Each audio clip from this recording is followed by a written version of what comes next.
용서의 오해. 용서란 지은 죄나 잘못한 일에 대하여 꾸짖거나 벌하지 아니하고 덮어주는 것을 말한다. 우리는 세상을 살아가면서 잘못함에 대하여 서로 용서를 빌고 또 용서하며 살아간다.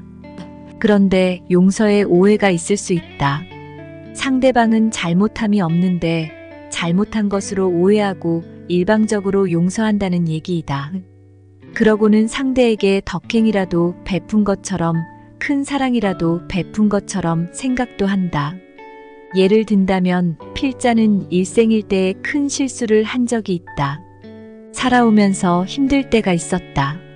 그래서 그 삶을 한 권의 책으로 남겼고 그 책을 평소 존경하던 지인에게 주었다. 솔직히 관심과 위로를 받고 싶어서였다. 그런데 책은 분명 배달이 됐는데 연락이 없다. 분명 그럴 뿐이 아닌데 더욱이 나의 힘든 과정을 기록한 책인데 어떻게 한 말도 없을 수 있을까 생각했고, 시간이 흐르면서 그분에 대한 존경심은 불만으로 이어졌고 나중에는 불만의 마음이 미움으로 변하게 됐다. 그래서 나중에는 생각하지 말자, 잊어버리자, 내가 용서하지 하고 힘들어했다. 그러던 어느 날 그분의 가족으로부터 연락이 왔다. 그분이 돌아가셨다는 것이다. 깜짝 놀랐다. 암으로 돌아가신 것이다. 그러니까 그동안 암으로 몇 년 동안 투병 중에 있으면서 연락하지 못했던 것이다. 그런 것을 가지고 미워하고 오해하고 그리고 선심이라도 쓰듯 용서한다고 했다. 이보다 더 큰 실수가 어디 있을까? 이보다 더 큰 잘못이 어디 있을 수 있을까?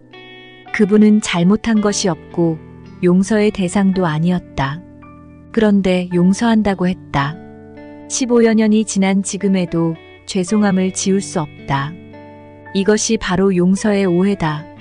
우리는 살아가면서 이와 같이 모든 일에 있어서 잘못 생각하고 잘못 판단하고 그리고 잘못된 결과를 낳고 있다. 모든 잘못은 나에게 있다. 그러면서 상대방이 잘못한 것처럼 생각한다. 남을 판단해서는 안 된다. 있는 그대로 사실을 볼 수 있는 지혜가 필요하다. 그러나 그것이 쉽지는 않고 어려운 것이다. 그렇다면, 그것이 어렵다면 모든 사물을 처음부터 긍정으로 보면 된다. 그것이 진실이고 사실일지도 모르기 때문이다. 모든 사물을 긍정으로 보고 긍정으로 생각하고 긍정으로 판단하면 된다. 그러면 그 결과 또한 긍정이 되지만 부정적으로 보고 부정적으로 생각하고 부정적으로 판단하면 그 결과는 잘못된 오류를 범하게 된다. 우리 자신이 생각하는 것처럼 세상은 그렇게까지 왜곡되고 부정적인 것만은 아니다. 나의 생각이 부정적이니까 부정적 판단을 하게 되고 부정적 결과를 낳게 되며 후회한다. 사실을 있는 그대로 볼 수 있는 지혜가 없다면 긍정으로 보면 된다. 긍정으로 생각하면 삶이 편안해지고 갈등이 없다. 그러나 부정적으로 생각하면 마음이 불편해지고 갈등하게 된다. 사실이 긍정인데 잘못 부정적으로 생각하고 갈등하며 힘들게 살아갈 필요가 있는가? 긍정으로 편안한 삶을 살아가자. 잘못 생각하고 잘못 판단하며 왜곡하고 오해하는 것은 큰 잘못이다.